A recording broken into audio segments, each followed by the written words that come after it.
May 27, 1944. Green Island, 1,400 miles northeast of Guadalcanal. First Lieutenant Robert Klingman stands beside his F4U-1A Corsair as the crew chief tops off the main fuselage tank with a final splash of 100-octane aviation gasoline. 237 gallons in the belly. The bent-wing bird should give him maybe 4 hours of flying time, maybe 4.5 if he's gentle with the throttle. The mission brief had been straightforward. Fly combat air patrol over New Britain.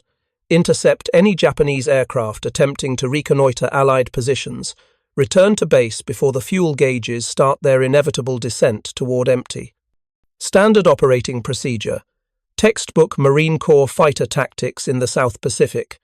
What Klingman doesn't know yet is that in 6 days, a civilian wearing khaki flight coveralls with no rank insignia will land on this exact strip of crushed coral and change everything Marine Corsair pilots think. They understand about fuel consumption, engine management, and the mathematical limits of how far a fighter aircraft can fly on a single tank of gas. If you're enjoying this deep dive into the story, hit the subscribe button and let us know in the comments from where in the world you are watching from today. His name is Charles Augustus Lindbergh, and the technique he's about to teach will seem so reckless, so contrary to every engine manual and technical order the Navy has published, that squadron commanders will initially forbid their pilots from attempting it. But within 3 months, that forbidden mixture control setting will extend the combat radius of every Corsair in the Pacific by more than 200 miles, transform the tactical equation of carrier operations, and allow Marine pilots to reach targets their Japanese opponents believed were safely beyond American range. The revolution begins not with a breakthrough in engineering or a modification to the aircraft, but with a single question that 17 years of peacetime aviation development somehow failed to ask. What if the approved cruise settings are wrong? What if the technical manuals, written by manufacturers more concerned with protecting their warranties than maximizing combat performance, are unnecessarily conservative? What if a fighter pilot, by deliberately violating every established procedure for mixture control, could fly twice as far on the same fuel load? In May 1944, the United States Marine Corps owns the most powerful single-engine fighter in the Pacific theater. The F4U Corsair, with its distinctive inverted gull wings and massive Pratt & Whitney R2800 double Wasp engine, can outdive and outrun any Japanese fighter at altitude. It carries 6 50-caliber machine guns, each loaded with 400 rounds of armor-piercing and incendiary ammunition. Its top speed exceeds 400 miles per hour. It can climb to 35,000 feet. But it suffers from one crippling limitation that has plagued American fighter operations since Guadalcanal: range. The F4U-1A carries 237 gallons of fuel in a single self-sealing tank located directly in front of the cockpit. Additionally, early models include 2 unprotected wing tanks, 62 gallons each, mounted in the leading edge of the outer wing panels. But these auxiliary tanks are not self-sealing, not armored, and catastrophically vulnerable to enemy fire. A single 20mm round through a wing tank transforms the Corsair into a flying torch. Most squadrons operating in combat zones simply leave them empty, sacrificing 124 gallons of potential range for the sake of survivability. The mathematics are brutal. At standard cruise power settings, 2,400 RPM and 42 inches of manifold pressure with mixture set to auto-rich, the R2800 engine consumes approximately 65 gallons per hour. With 237 gallons usable, that gives the Corsair a theoretical endurance of 3 hours and 40 minutes. Factor in takeoff, climb to altitude, combat, maneuvering at high power settings, and reserve fuel for landing, and the practical combat radius shrinks to about 175 miles. Anything farther requires drop tanks, external fuel containers slung beneath the fuselage, or wings that sacrifice speed and maneuverability.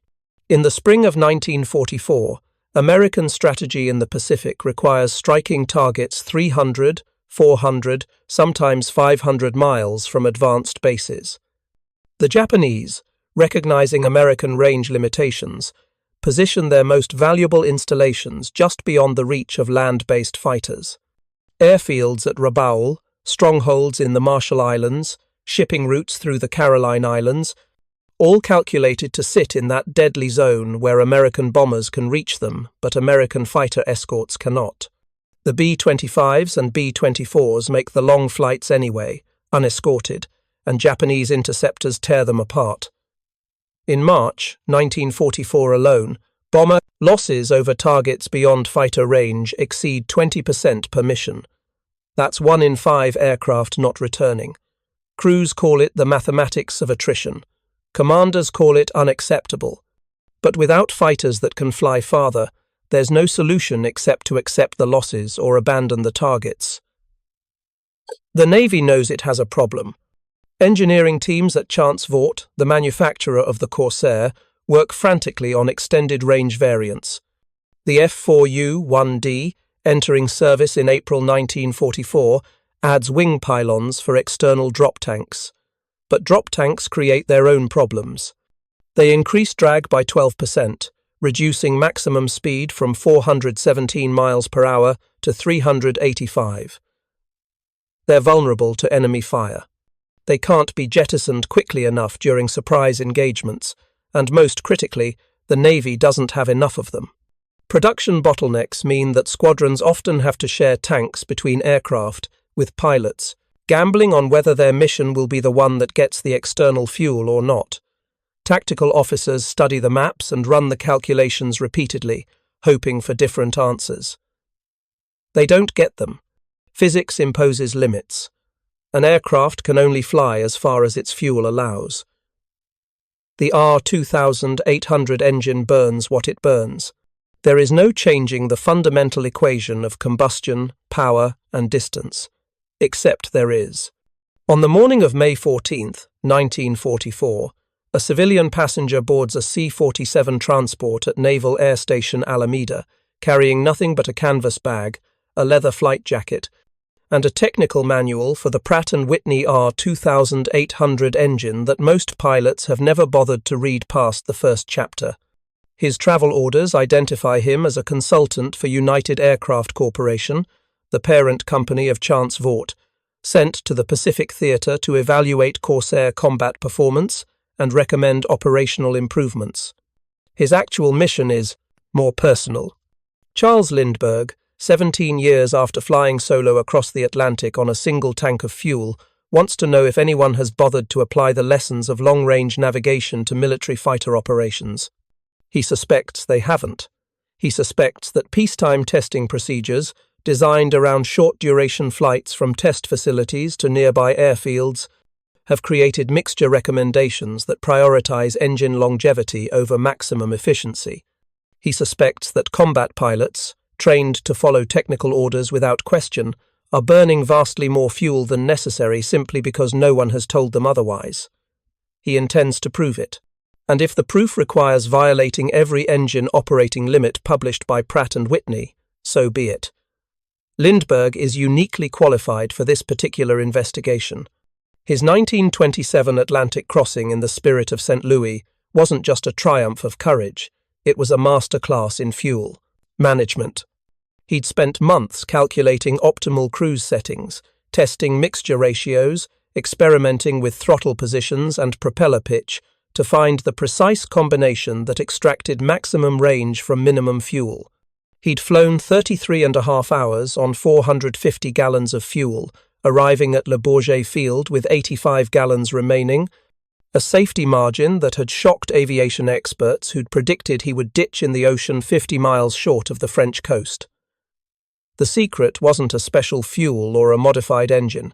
It was mathematics and patience, flying at the exact airspeed that balanced drag against thrust, running the engine at the lowest RPM that maintained smooth operation, and most critically, leaning the fuel mixture far beyond what Curtiss Wright, the manufacturer of his Wright J5 Whirlwind engine, considered safe or advisable.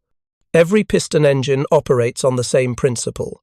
Fuel mixes with air in the carburetor or fuel injection system, enters the cylinders, and ignites. The explosion drives the pistons, turning the crankshaft, which turns the propeller. The ratio of fuel to air determines everything: power output, efficiency, temperature, engine, longevity. Too rich, too much fuel, and you get incomplete combustion, wasted fuel, and reduced power. Too lean, too little fuel, and combustion temperatures rise dangerously high, risking catastrophic engine failure. Aircraft engine manufacturers build in safety margins. They publish mixture recommendations that err on the side of richness, ensuring that even ham-fisted pilots with no feel for their engines won't accidentally cook their cylinder heads.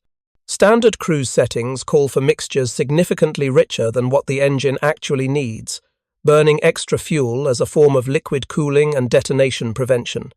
Lindbergh had discovered during his Atlantic flight that he could run substantially leaner than the manufacturer recommended without harming his engine, provided he monitored cylinder head temperatures carefully and enriched the mixture if temperatures climbed too high.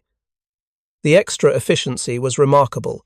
Instead of burning 14 gallons per hour at cruise power, he'd managed to reduce consumption to 11 gallons per hour, a 21% improvement that translated directly into hundreds of additional miles of range. But that was a 9-cylinder radial engine, producing 220 horsepower. The R2000, 800 inches the Corsair, is a completely different beast. 18 cylinders, 2 rows, displacing 2,800 cubic inches, producing 2,000 horsepower or more with water injection. It's a brute, a mechanical monster that consumes fuel the way a forest fire consumes timber. Everything about it suggests that manufacturer recommendations exist for sound engineering reasons and that deviating from them would be suicidal. Lindbergh doesn't believe it. He thinks the R2000-800, like every other aircraft, engine he's studied, is being operated far richer than necessary. He thinks marine pilots are wasting fuel by following technical orders that prioritize engine longevity over combat effectiveness. And he thinks he can prove it if someone will let him into the cockpit of a Corsair long enough to run his own tests. The problem is authorization. Lindbergh is a civilian. He's also politically controversial, having opposed American entry into the war until Pearl Harbor made the question moot. President Roosevelt personally dislikes him. The Army Air Forces have declined his requests to be recommissioned as an officer. Officially, he has no standing to fly military aircraft in combat zones, no clearance to access classified tactical information, and no authority to suggest changes to operational procedures. Unofficially, desperate squadron commanders will overlook a lot of procedural violations if someone can solve their range problem. The Marines respond first. In April 1944, United Aircraft arranges for Lindbergh to visit Corsair squadrons in the South Pacific area as a technical consultant. The Navy, equally desperate for solutions and willing to bend regulations if it might help, quietly approves the trip. Neither the White House nor Congress is informed.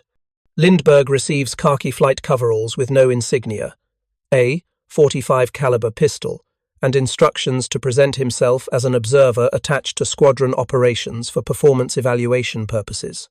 On May 15th, he arrives at Henderson Field on Guadalcanal, the staging area for marine fighting squadrons operating throughout the Solomon Islands campaign. The base is a study in controlled chaos. Corsairs taxi across pierced steel planking that barely contains the mud beneath. Maintenance crews work in conditions that would horrify stateside inspectors, improvising repairs with whatever materials they can scrounge. Fuel dumps sit exposed to the tropical sun, heating aviation, gasoline to temperatures that make refueling a study in controlled explosion risk.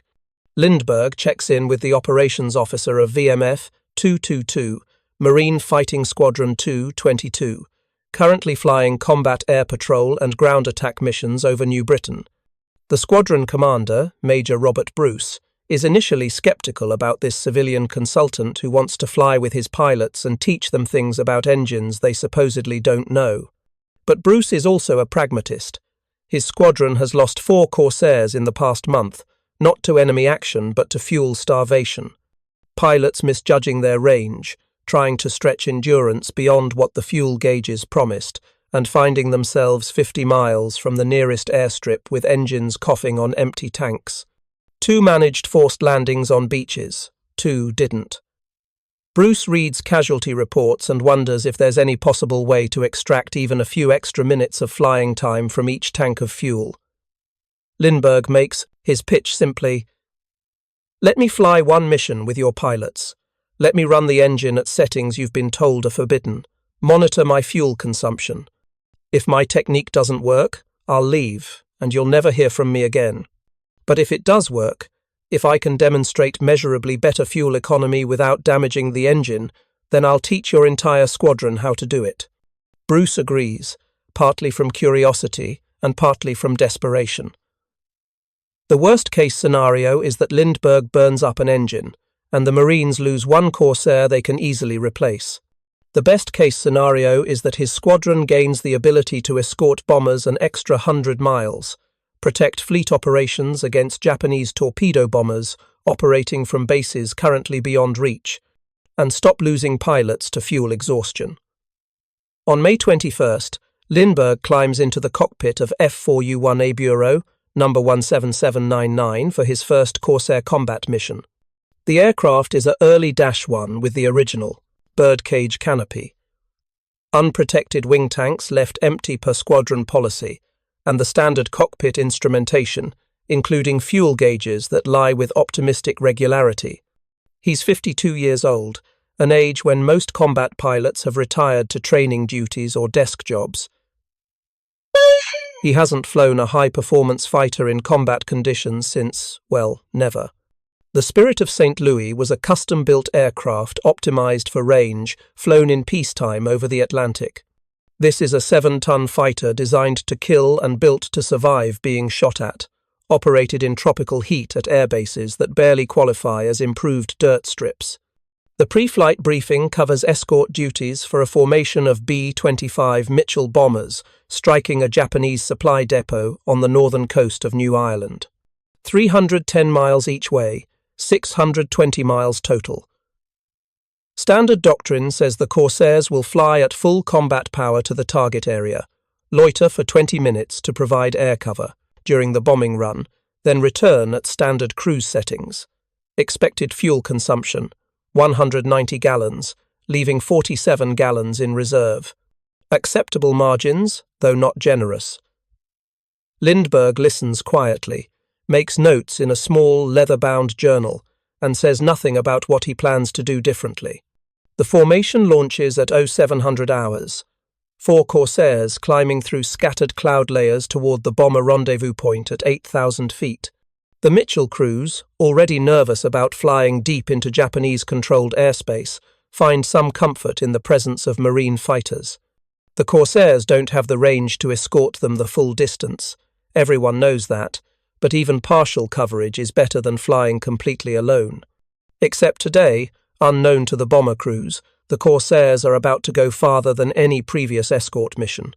Because Charles Lindbergh is about to do something that every pilot in the formation believes will destroy his engine before he gets halfway home. He's going to violate the mixture control settings, drastically, and in doing so, prove that the limits everyone accepts as immutable are nothing more than conservative guesses by engineers who never tried to find out how far you could actually push the boundaries. The revolution in Pacific air operations is about to begin with one civilian pilot and a simple metal lever marked mixture control that most Marine aviators have been trained to touch as little as possible. Within 3 months, every Corsair in the theatre will be flying using Lindbergh's forbidden technique. Bomber losses will drop by 38%. Marine squadrons will strike targets previously considered unreachable, and the Japanese will find their carefully calculated defensive perimeter collapsing because American fighters can suddenly appear 300 miles farther from base than enemy intelligence believed possible. But first, Lindbergh has to survive this flight without cooking his engine or disappointing the Marine pilots who are watching him with barely concealed skepticism. First, he has to prove that sometimes the difference between what you're told is possible and what is actually possible comes down to one person willing to ignore the manual and test the machine to its actual limits. First, he has to show them that fuel economy isn't about having more fuel, it's about burning less. And burning less requires doing what every engine manufacturer says is dangerous, running lean when everyone tells you to run rich. If you find this story engaging, please take a moment to subscribe and enable notifications. It helps us continue producing in-depth content like this. The bomber formation levels off at 8,000 feet and turns northeast toward New Ireland. The Corsairs slide into escort positions, 2 on each flank. Standard cruise power, 2400 RPM, 42 inches of manifold pressure, mixture control set to auto-rich. The R-2800 engines settle into their familiar thunderous drone, burning 65 gallons per hour, exactly as the technical manual predicts, except for one aircraft. In F4U-1A No. 17799, Charles Lindbergh reaches for the mixture control lever and begins pulling it back, leaning the fuel mixture far beyond the point where the Pratt & Whitney manual says smooth operation should cease. The engine note changes slightly, roughens for a moment, then smooths out again at a different frequency. The fuel flow gauge drops from 65 gallons per hour to 58, then to 52, then to 48.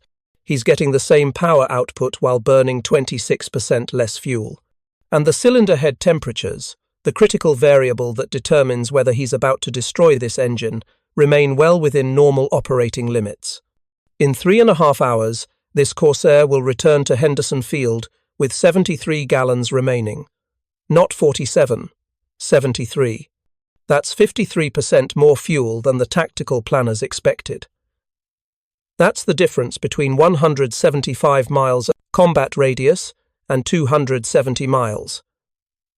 That's the difference between escorts turning back short of the target and escorts staying with the bombers until the mission is complete. That's the difference between losing the war of attrition in the Pacific and winning it. But right now, at 07:15 hours on May 21st, 1944, none of that is certain yet. Right now, Lindbergh is flying a Corsair on mixture settings that should not work, heading toward combat that could require full power at any moment, gambling that his understanding of engine physics is correct and that 17 years of technical manual orthodoxy is wrong. The mathematics say he's right. The engine gauges say he's right. The fuel consumption numbers emerging from his careful monitoring say he's right. Now he just has to prove it to the Marine Corps, convince them to adopt a technique that violates every standard operating procedure they've been taught, and change the tactical equation of the Pacific War by teaching pilots how to fly farther on the same fuel. The secret isn't in the aircraft. It's in understanding that established procedures exist to protect the incompetent, and that competent pilots willing to pay attention to their engines can operate far more efficiently than the manufacturers ever imagined. The bomber formation drones northeast at 8,000 feet, plodding toward New Ireland at 160 miles per hour. In the escort positions, flanking the B-25s, 4 Corsairs maintain loose combat spread, their pilots scanning the sky for Japanese interceptors that might materialize from the scattered cumulus clouds building over the Solomon Sea. Inside F4U-1, a No. 17799. Charles Lindbergh makes a decision that violates every technical procedure he's been shown during his Corsair checkout. His right hand reaches for the mixture control lever, that red-handled device mounted on the left side of the throttle quadrant. Standard operating procedure calls for leaving it in the auto-rich position during cruise flight. Auto-rich ensures excess fuel flows into the cylinders, providing cooling and detonation margin. It's safe. It's proven. It's also wasteful. Lindbergh begins pulling the mixture control aft, slowly, watching the fuel flow gauge drop from 65 gallons per hour. 60 gallons. 58? 55? The R-2800 engine note changes slightly, the deep thunder shifting to a slightly higher frequency. 52 gallons per hour. The engine roughens momentarily, individual cylinders protesting the leaner mixture. He enriches slightly until smoothness returns. 54 gallons per hour. 20% less fuel consumption than the other three Corsairs in formation. The technique is deceptively simple. Excess fuel in a piston engine serves two functions beyond combustion. It cools the cylinder heads through evaporation, and it prevents detonation, spontaneous ignition of the fuel-air mixture that can destroy an engine in minutes. But manufacturers build massive safety margins into their mixture recommendations. They assume pilots won't monitor cylinder head temperatures carefully. They assume rough air, combat maneuvering, and inexperience will push engines toward the edge of safe operation. So they specify rich mixtures that waste fuel as insurance against pilot error. Lindbergh isn't an average pilot. During his Atlantic crossing 17 years earlier, he'd proven that careful attention to engine parameters allowed operation at mixture settings manufacturers considered dangerous. The key was watching cylinder head temperatures. As long as they remained below 450 degrees Fahrenheit, the engine could run leaner without risk. Run it too lean, and temperatures would spike toward 500 degrees, and aluminum cylinder heads would begin warping. But run it at the optimal point, just rich enough to prevent excessive heat, and fuel consumption dropped dramatically, while power remained constant. The R2000, 800 inches, the Corsair responds the same way. At auto-rich cruise settings, it burns approximately 1 gallon per minute. Lean it properly, and consumption drops to 0.9 gallons per minute. Over a 4-hour mission, that's a savings of 24 gallons. That's the difference between landing with 20 gallons remaining and landing with 44 gallons remaining. That's an extra hour of flying time. But there's more to Lindbergh's technique than simple mixture leaning. He's also discovered that standard RPM recommendations are unnecessarily high. Marine pilots have been trained to cruise at 2400 RPM with 42 inches of manifold pressure. That combination produces smooth operation and adequate power, but it's mechanically inefficient. The propeller is spinning fast, creating unnecessary friction and drag. The engine is working harder than necessary to produce the same thrust. Lindbergh reduces RPM to 1800, while increasing manifold pressure to 48 inches. This seems completely backward to pilots trained in conventional techniques. Higher manifold pressure means more stress on the engine, they've been taught. It means increased risk of detonation, mechanical failure, catastrophic damage. The technical manuals specifically warn against running low RPM with high manifold pressure. But the manuals are wrong, or rather, overly conservative. What matters isn't manifold pressure alone, but the relationship between pressure, RPM, and fuel mixture. High manifold pressure at low RPM, with a properly leaned mixture, produces the same power as conventional settings, while consuming significantly less fuel. It's analogous to driving a car in high gear at low engine speed, rather than low gear at high engine speed. The engine works less hard to produce the same result. The cylinder head temperature gauge holds steady at 420 degrees, well within safe limits.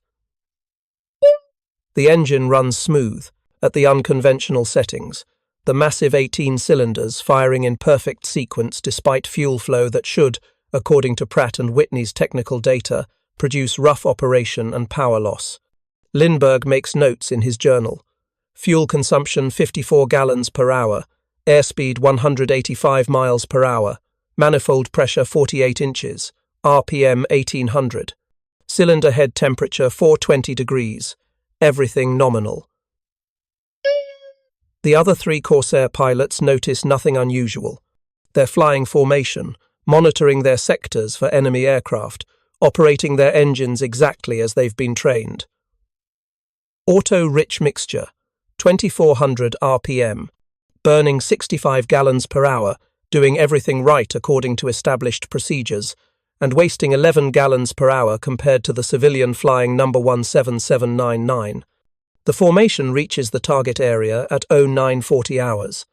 The B-25s drop down to bombing altitude, their bombardiers lining up on the Japanese supply depot visible through broken clouds. Anti-aircraft fire begins almost immediately, black puffs of flak appearing around the bomber formation. The Corsairs spread out, ready to engage if Japanese fighters appear. They don't. The bombing run proceeds without aerial opposition. Explosions blossom across the supply area as 1,000-pound bombs find their targets. Secondary explosions suggest fuel or ammunition storage hit. The bombers wheel away from the target, climbing back to cruise altitude for the return flight. Standard procedure calls for the escorts to remain with the bombers until they're safely away from enemy airspace, then return independently at high speed. But today, because Lindbergh wants to demonstrate maximum range capability, the Corsairs will escort the bombers all the way back to Henderson Field. The return leg takes 3 hours and 20 minutes. The formation lands at 13:30 hours. Total flight time, 6 hours and 30 minutes. The other 3 Corsair pilots check their fuel gauges as they taxi to the hard stands. 30 gallons remaining, 28 gallons, 25 gallons. Uncomfortably close to empty. Standard doctrine calls for landing with at least 30 gallons reserve. They're below that threshold, though still safe. Lindbergh's gauge reads 71 gallons. The ground crew chief, Master Sergeant Mike Quirk, notices immediately. He's fueled thousands of Corsairs, knows their fuel consumption patterns intimately. A 6.5-hour mission should leave maybe 30 gallons in the tank. 71 gallons is impossible. Either the fuel gauge is broken or something unprecedented just happened.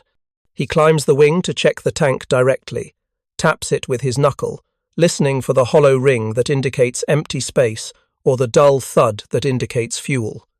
Dull thud, deep and resonant. The tank is more than half full. He pulls the dipstick, confirms the gauge reading. 71 gallons. On a mission that should have consumed 207 gallons, this aircraft used only 166 gallons. 20% better fuel economy than any Corsair he's ever serviced. He finds Lindbergh in the debriefing shack, discussing the mission with the other pilots. Quirk interrupts politely. "Excuse me, sir. Did you experience any fuel system malfunctions during the flight?" Lindbergh smiles slightly. "No malfunctions, just different mixture and power settings." "Different how, sir?" "Leaner mixture. Lower RPM, higher manifold pressure. I'll show your pilots the exact technique if they're interested." The other pilots are extremely interested. One of them, First Lieutenant Robert Ellis, asks the obvious question. "The manual says running lean at high manifold pressure will burn up the engine. How did you prevent that?" "By monitoring cylinder head temperatures carefully and enriching the mixture if temperatures climbed above 440 degrees. They never did. The engine ran cool throughout the flight." Another pilot objects. "But higher manifold pressure at low RPM creates excessive cylinder pressure. That's basic engine physics. You're asking for detonation." "Not with a properly leaned mixture. Detonation occurs when combustion temperatures exceed the fuel's octane rating. A leaner mixture burns cooler, not hotter, provided you don't go so lean that combustion becomes incomplete.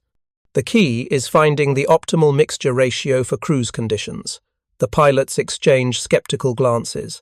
This contradicts everything they've been taught by flight instructors, technical representatives from Chance Vought, and the manuals themselves. But the fuel consumption numbers are undeniable. 71 gallons remaining versus 30 gallons. That's not a measurement error. That's a completely different operating regime. Major Bruce arrives for the debriefing and listens to Lindbergh's explanation. He's a combat commander, not an engineering theorist. What he cares about is results. "If your technique works reliably, without damaging engines, I want my entire squadron trained on it within a week. But first we need to verify that you didn't just get lucky. Fly 3 more missions using the same settings. If you achieve similar fuel economy on all 3 flights without mechanical problems, we'll implement squadron-wide training." Lindbergh agrees. Over the next 6 days, he flies 3 more long-range missions with VMF 222, each time returning with dramatically more fuel than the other pilots in his formation. Ground crews inspect his engine after each flight, checking for signs of excessive wear, detonation damage, or thermal stress. They find nothing. The engine is in perfect condition, showing no more wear than engines operated conventionally. On May 28th, Major Bruce authorizes a demonstration flight for all squadron pilots. Lindbergh spends 2 hours in the operations shack explaining the theory behind his technique. He uses the R2800 technical manual, the very document pilots have been following religiously, to prove his point. Buried in the appendices, there are tables showing fuel consumption at various power settings. Most pilots have never looked past the first few pages of standard operating procedures. The tables reveal that auto-lean mixture, authorized for use above 2300 RPM, reduces fuel consumption by 18% compared to auto-rich.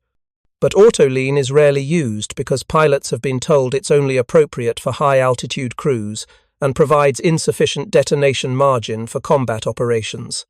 Lindbergh demonstrates that at cruise power settings, far below maximum power, detonation risk is minimal. The engine has plenty of safety margin even with leaner mixtures. The revelation is both simple and revolutionary. The technical data supporting Lindbergh's technique has been available all along, printed in manuals that every pilot carries but few have read thoroughly. The problem isn't inadequate information, it's inadequate application of available information. Pilots have been following simplified procedures designed for training purposes, never questioning whether those procedures represent optimal performance or merely safe minimums. The squadron begins implementation immediately. Pilots fly training missions using Lindbergh's settings, gradually becoming comfortable with engine operation that initially feels wrong. The first flights are nerve-wracking. Running 1800 RPM with 48 inches of manifold pressure feels like driving a car in high gear at low speed, lugging the engine. But the R2800 is designed to handle these loads. The massive 18 cylinders, displacing 2,800 cubic inches, have enormous torque reserves. They don't struggle at low RPM the way smaller engines would. Within 2 weeks, every pilot in VMF 222 achieves fuel consumption figures within 10% of Lindbergh's results. Some do even better, refining the technique based on individual aircraft variations. The squadron's effective combat radius increases from 175 miles to 260 miles. That's an 85-mile extension, achieved without modifying the aircraft, without external fuel tanks, without any change except pilot technique. The implications spread rapidly through marine air operations in the Pacific. Other squadrons hear about VMF 222's extended range and request information. Lindbergh finds himself giving the same presentation to squadron after squadron. VMF 223, VMF 214, VMF 216, the famous units whose Corsair pilots are compiling impressive kill ratios against Japanese fighters but constantly frustrated by fuel limitations. By mid-June 1944, nearly every Marine Corsair squadron in the South Pacific has adopted Lindbergh's fuel management techniques. Combat radius extends across the board. Bomber escort missions, that previously ended with fighters turning back short of the target, now feature escorts remaining overhead until the last bomb drops. Japanese positions that were beyond American fighter range suddenly find themselves under attack by Corsairs, appearing from distances enemy intelligence considered impossible. The Japanese response reveals how significantly the tactical situation has changed. In late June, intercepted radio traffic shows Japanese commanders reporting American fighter appearances at ranges that contradict their intelligence estimates. One report states that Corsairs attacked shipping at Kavieng, 320 miles from the nearest American airbase. Japanese calculations show that distance should be beyond Corsair combat radius. The only explanation, they conclude, is that Americans must have established a secret forward airstrip somewhere between known bases and Kavieng. They haven't. It's just pilots flying the same aircraft more efficiently. The United States Navy notices the range improvements and requests information. In July, Lindbergh is invited to Naval Air Station Patuxent River in Maryland to present his techniques to carrier-based fighter squadrons preparing for deployment. Carrier operations impose even stricter fuel constraints than land-based operations. A pilot who miscalculates fuel consumption and runs out of gas before returning to the carrier faces death by water, landing far from any rescue possibility. The Navy is initially more skeptical than the Marines. Carrier operations are conducted by the book, with rigid procedures designed to minimize risk. Asking carrier pilots to deviate from established mixture and power settings seems unnecessarily dangerous. But the performance data is compelling. If fuel consumption can be reduced by 20% through pilot technique alone, that translates directly into extended combat radius for carrier air groups. In August 1944, the Navy authorizes limited implementation of Lindbergh's techniques for evaluation purposes. Selected squadrons aboard USS Essex and USS Bunker Hill begin training their pilots on lean mixture cruise procedures. The results mirror the Marine experience. Fuel consumption drops, range extends. Engines show no adverse effects. By September, the Navy issues revised technical orders incorporating lean mixture cruise settings into standard operating procedures for all carrier-based Corsairs. The Army Air Forces, which operates P-38 Lightnings and P-47 Thunderbolts in the Pacific, also benefits from Lindbergh's work.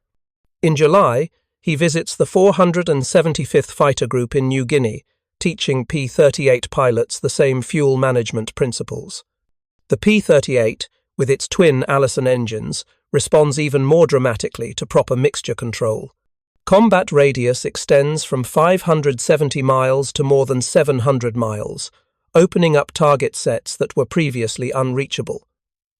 The tactical impact becomes apparent in the autumn of 1944. American air superiority in the Pacific, already strong due to numerical advantage and improving aircraft design, becomes overwhelming. Japanese airfields, supply depots, and shipping routes that were previously protected by distance find themselves under constant attack. Fighter bombers range hundreds of miles from their bases, strike targets of opportunity, and return with fuel to spare. The Battle of Leyte Gulf in October 1944 demonstrates the new capabilities.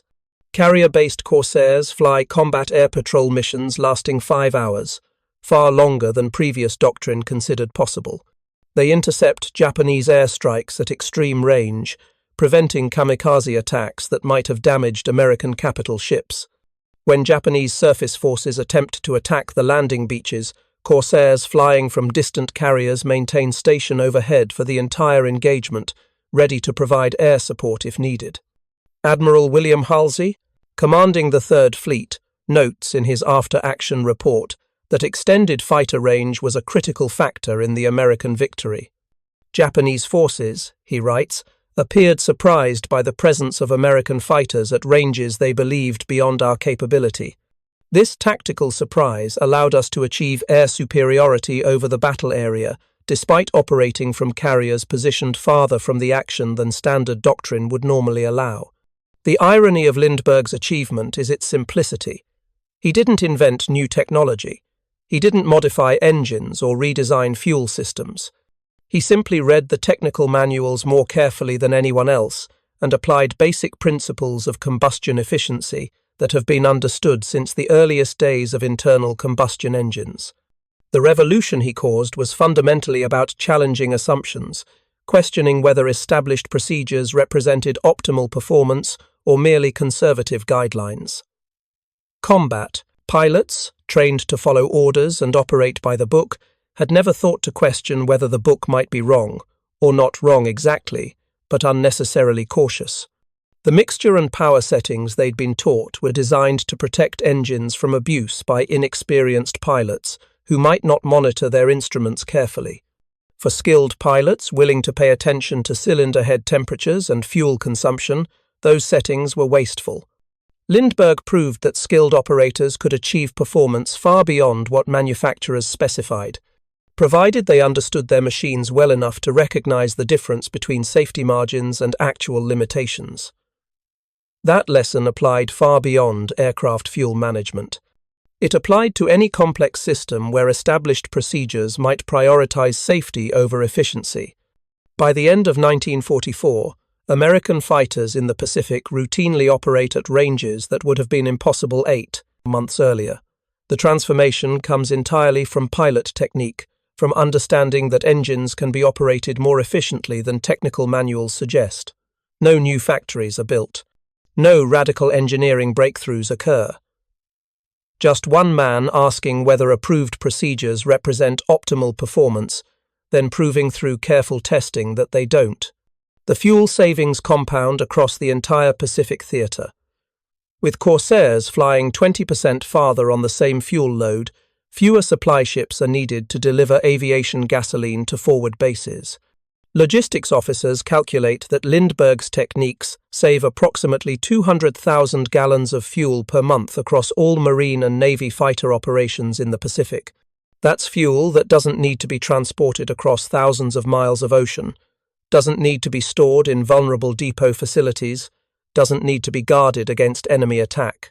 The Japanese never understand what changed. Their intelligence services track American air operations carefully, noting the increased range and frequency of fighter strikes. They assume new aircraft variants with increased fuel capacity, or secret forward bases, or some classified technical modification. They never consider that American pilots simply learned to fly the same aircraft more efficiently. In December 1944, Charles Lindbergh returns to the United States. His consulting work in the Pacific is complete. He's flown 50 combat missions with Marine and Army Air Force squadrons, achieved one aerial victory against a Japanese aircraft, and revolutionized American fighter operations through simple fuel management techniques. The transformation he initiated will continue throughout the remaining months of the war, extending Allied air superiority and shortening the conflict by reducing Japanese ability to defend distant positions. The military awards him various commendations for his technical contributions, though his combat flying remains unofficial and unacknowledged. He's still a civilian, still politically controversial, still persona non grata with the Roosevelt administration. But pilots who flew with him, maintenance crews who serviced his aircraft, and commanders who implemented his techniques understand his contribution. First Lieutenant Robert Klingman, the pilot who stood beside his Corsair on Green Island in May, wondering how he'd make a 600-mile mission work on limited fuel, flies a mission in January 1945 using Lindbergh's techniques. He escorts B-24s to Rabaul, remains overhead during the bombing run, and returns to base with sufficient fuel reserves to divert to an alternate airfield if necessary. The mission would have been impossible 8 months earlier. Now it's routine. Klingman never meets Lindbergh personally, but he knows the story. Every Marine pilot in the Pacific knows the story of the civilian who violated engine operating procedures and proved that the forbidden technique worked better than the approved one. They call it Lindbergh's mixture, or the lean cruise technique, or sometimes just running it smart instead of running it safe. The revolution in Pacific air operations came down to one simple realization. Technical manuals are written for average pilots operating under average conditions. They provide safe minimums, not optimal performance. Skilled pilots, willing to monitor their engines carefully and operate outside approved parameters, can achieve results far beyond what manufacturers consider possible. The key is understanding the difference between engineering limits and legal limits. Legal limits protect manufacturers from liability. Engineering limits represent actual physical boundaries. They're not the same thing. Lindbergh's Atlantic crossing in 1927 had proved that one man willing to push boundaries could achieve what experts declared impossible. His work in the Pacific proved that the lesson applied to military operations just as clearly as it applied to record-setting flights.